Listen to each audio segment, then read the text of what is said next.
This channel does not promote any violent, harmful, or illegal activities. All content provided by this channel is meant for an educational purpose only.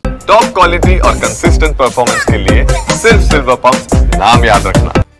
পঞ্চায়েতের বিরোধী দলনেতাকে মারধর ধাক্কা মেরে বের করে দেওয়ার অভিযোগ কাঠগড়ায় দক্ষিণ দিনাজপুরের গাঙ্গুরিয়া গ্রাম পঞ্চায়েতের সদস্যের স্বামী পঞ্চায়েত প্রধানের সঙ্গে কথোপকথন চলাকালীন ওই পঞ্চায়েত সদস্যের স্বামীর সঙ্গে বচসা বাঁধে পঞ্চায়েতের বিরোধী দলনেতার, যা গড়িয়ে পড়ে একেবারে সংঘর্ষে। ঘটনা জানাজানি হতেই অন্যান্য পঞ্চায়েতের বিজেপি সদস্য সহ দলের কর্মীরা পঞ্চায়েতে এসে প্রধানকে আটকে বিক্ষোভ দেখাতে থাকেন। বিক্ষোভকারীদের দাবি, অভিযুক্ত পঞ্চায়েত সদস্যের স্বামীকে ভুল স্বীকার করে ক্ষমা চাইতে হবে। পুলিশ এসে বিক্ষোভ তুলে দেয়। এটা কোনো বিচ্ছিন্ন ঘটনা নয়, গোটা পশ্চিমবঙ্গ জুড়েই বিরোধীদের কণ্ঠরোধ করার চেষ্টা, বিরোধী জনগণদের তাদের প্রাপ্য নাগরিক সুবিধা থেকে বঞ্চিত করবার ষড়যন্ত্র, এই সবই এই সরকারের বৈশিষ্ট্য, আর তারই এটা একটা অংশ।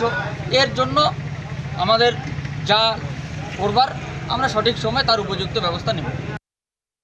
মিতার বর বলরাম সরকার উনি আসি বলল, আমি এখানে কাগজপত্র লিখছি আমাদের স্টাফের বা ওই যে আমাদের, উনি আসি বললো, বলরাম বলল যে না এখানে কাজ দেওয়া হবে না। কী বলছো, বিরোধী দলকে দেওয়া হবে না, এটা আমার সামনেই বলেছে।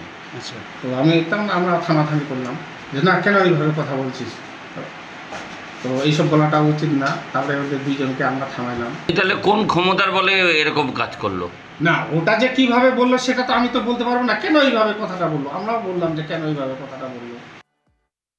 আমাদের পঞ্চায়েতের মেম্বারের হাজব্যান্ড, ওনারা হয়তো ওনাদেরকে ভাড়া করে নিয়ে এসছে প্রধান উপপ্রধান, এনে আমার উপর চড়াও হন।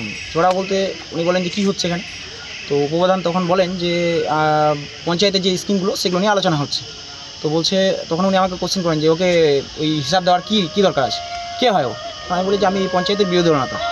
এবার এর পরিপ্রেক্ষিতে আমি উনাকে কোশ্চেন করি যে আপনি কে।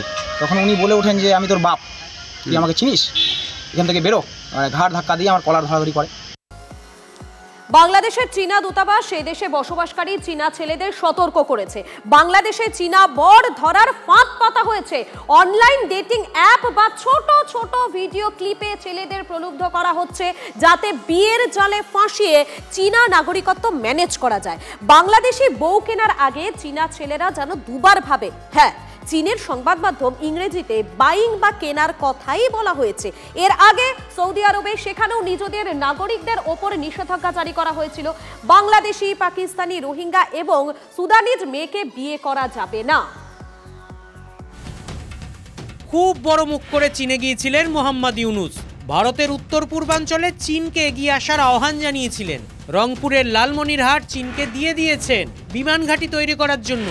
চীন নিয়েছে, ফিরিয়ে দিল কি? এক রাশ অপমান। চীনের সংবাদ সংস্থা গ্লোবাল টাইমস সোশ্যাল মিডিয়ায় পোস্ট করেছে, বাংলাদেশে চীনা দূতাবাস সতর্ক বার্তা দিয়েছে, বিদেশে বিয়ের নিয়ম কি চীনা ছেলেরা যেন মনে রাখে। ভুঁইফোর ঘটকদের প্রলোভনে পা দেওয়া যাবে না, অনলাইন ডেটিং বা ভিডিও ক্লিপে প্রলুব্ধ হওয়া যাবে না, বিদেশি বউ কেনার ধারণা ত্যাগ করতে হবে। বাংলাদেশি বিয়ের আগে দুবার ভাবুন চীনের ছেলেরা। বাংলাদেশে ভুঁইফোর ঘটকদের প্রতারণা চলে। বাংলাদেশে অনলাইন বিয়ের প্রলোভন দেওয়া হয়।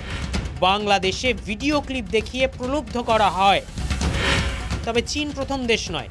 এর আগে সৌদি আরবও বাংলাদেশি মেয়েদের বিবাহের পক্ষে অনুপযুক্ত ঘোষণা করেছিল। পাকিস্তানি, বাংলাদেশি, রোহিঙ্গা ও সুদানিজ 4 ধরনের মেয়েকে বিয়ে করা যাবে না বলে সৌদি সরকার 2014 সালে নিষেধাজ্ঞা জারি করেছিল।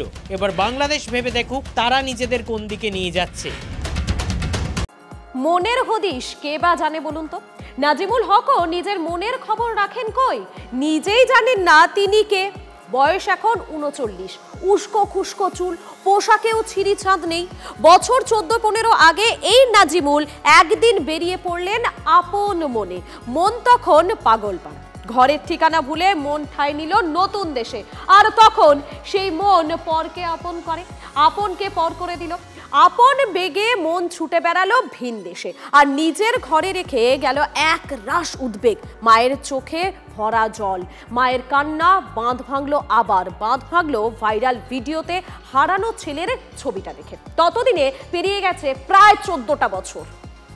দেখো তো চিনতে পারো কিনা। চেনালো ভাইরাল ভিডিও, আর ভিডিও দেখেই কেঁদে উঠল মায়ের মন।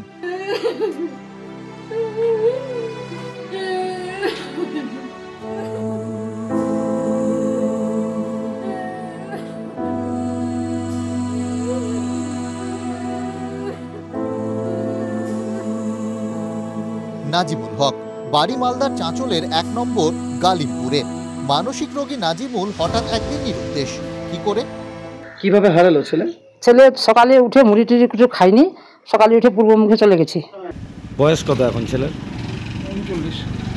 তাহলে যখন নিখোঁজ হয় কত বয়স ছিল? তখন মোটামুটি 22-23।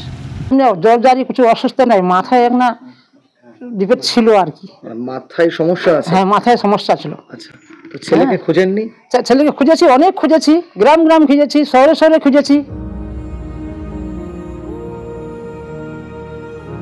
খুঁজতে খুঁজতে পেরিয়ে গেছে 14টা বছর। শেষে খোঁজ মিলল ফেসবুকে, আর দেখেই চিনলেন প্রতিবেশী যুবক।